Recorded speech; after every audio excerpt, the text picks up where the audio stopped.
Hi friends, எல்லாம் நல்லா இருக்கீங்களா? இன்றைக்கி நம்ம தண்ணி வச்சுருக்கோம் காலிஃப்ளவருக்காக. இங்கே ரைஸ் ரெடி ஆகிட்டுருக்கு. ரைஸ் அடுப்பில் வச்சாச்சு. மதியம் லஞ்சு தான் நம்ம ஸ்டார்ட் பண்ணிகிட்ருக்கோம். இப்போ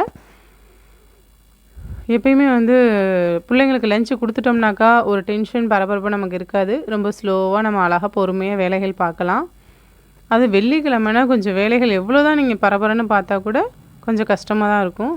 இந்த சைடு பார்த்திங்கன்னா நம்ம சாம்பாருக்கு ரெடி பண்ணிகிட்ருக்கோம். சாம்பாருக்கு நான் எப்பொழுதும் போல் பூண்டு தக்காளி போடுவேன். இன்றைக்கி கொஞ்சம் சேஞ்ச் வெங்காயம் போட்டு பாருங்களேன். வெங்காயம் போட்டு நல்லா விசில் விட்டு வருங்களேன். இந்த சாம்பார் நல்லா வாசமாக இன்னும் நல்லா டேஸ்ட்டாக இருக்கும். காய்கறி இல்லாத சாம்பார் இது. இந்த மாதிரி யாரெல்லாம் ட்ரை பண்ணிங்கன்னு எனக்கு கமெண்ட்டில் சொல்லுங்கள். நான் இந்த மாதிரி செஞ்சு சாப்பிட்ருக்கேன். இந்த சாம்பார் ரெடி ஆகிட்டுருக்கு. காலிஃப்ளவரும் இப்போ ரெடி பண்ணி வச்சுருக்கோம். தண்ணி நல்லா ஹீட் ஆகணுங்கிறதுக்காக காலிஃப்ளவர் வெயிட் பண்ணிகிட்ருக்காங்க. இப்போ தண்ணி எல்லாம் ஹீட் ஆகிட்டாங்க. காலிஃப்ளவர் எடுத்து அதில் போட்டுற வேண்டியதான். எப்பயுமே நம்ம காலிஃப்ளவர் இதில் போட்டால் எதுக்காக போடுவோம்? அதில் உள்ள கிருமிகள்லாம் புழுலாம் கொஞ்சம் வரும் அப்படிங்கிறதுக்காக ஹீட்டில் போட்டு மூடி வச்சுருவோம். இப்போ சாம்பார் அடுப்பில் வச்சாச்சு. அவங்க விசில் விட்டு வரத்துக்குள்ளார ரைஸை இறக்கி வடிகட்டிடலாம்.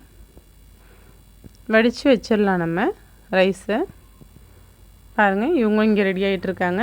இப்போ நம்ம காலிஃப்ளவர் 65 செய்கிறதுக்கு எல்லாமே ரெடி பண்ண போகிறோம். நல்லா வடித்தாச்சு, தண்ணியை வடிகட்டி ரெடி ஆகிட்டுருக்காங்க காலிஃப்ளவர்.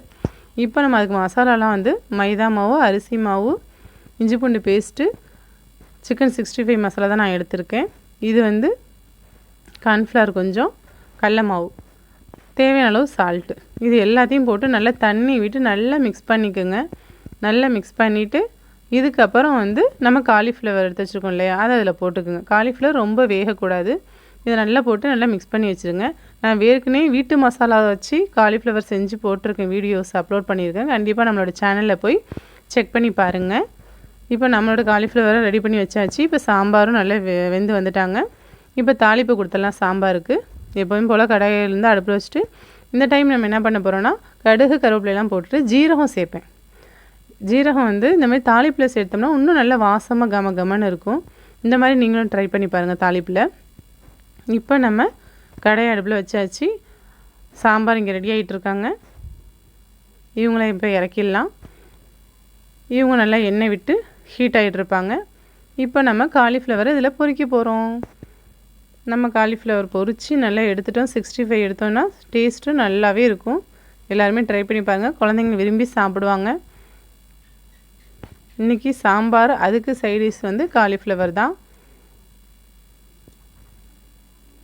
ரொம்ப நல்லாயிருக்கும். காலிஃப்ளவர் யாருக்கெல்லாம் பிடிக்குங்கிறத கமெண்ட்டில் சொல்லுங்கள். இப்போ நம்ம சைடில் ஆம்லேட்டுக்கு ரெடி பண்ணிகிட்ருக்கோம். நம்ம காலிஃப்ளவர் எடுத்து வச்சாச்சு. இப்போ ஆம்லேட் வேணும் இல்லையா, ஆம்லேட்டுக்கு நான் என்ன சேர்ப்பேன்னாக்கா கொஞ்சம் கடல மாவு சேர்த்துருக்கேன். கடல மாவு சேர்த்து இப்படி போட்டோம்னா நல்லா அடை மாதிரி வரும்.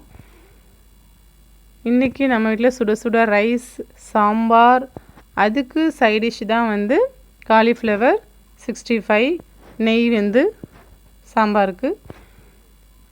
அதுக்கப்புறம் என்னென்னா ஆம்லேட். இதுதான் இன்றைக்கி நம்மளோட லன்ச் மெனு. இந்த வீடியோஸ் உங்களுக்கு பிடிச்சிருந்துச்சுன்னா லைக் பண்ணுங்கள், ஷேர் பண்ணுங்கள், கமெண்ட் பண்ணுங்கள். மறக்காமல் சப்ஸ்கிரைப் பண்ணிக்கோங்க. ஆளுங்கிற பெல்லை கிளிக் பண்ணிக்கோங்க. அப்போ தான் நான் போகிற வீடியோஸ் உடனுக்குடன் உங்களுக்கு நோட்டிஃபிகேஷன் வரும். தொடர்ந்து வீடியோஸ் பாருங்கள்.